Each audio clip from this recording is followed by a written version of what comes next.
Hey everyone, in this video I'm going to show you how to change mobile number in Western Union.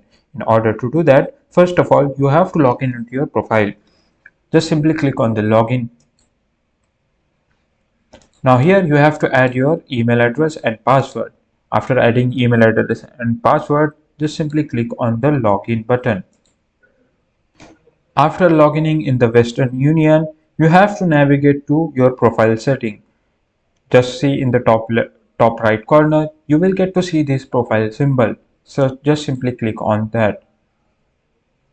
Now you have to search for edit your information. Choose the option to edit your profile. Now look for edit profile or similar option on the right side menu.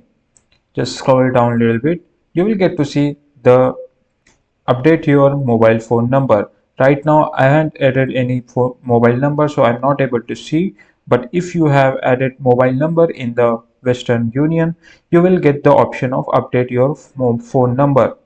Now just simply click on that. You will get to see this kind of interface. Just simply add your new mobile phone number. After adding mobile phone number, just click on Save button or Update to confirm the changes.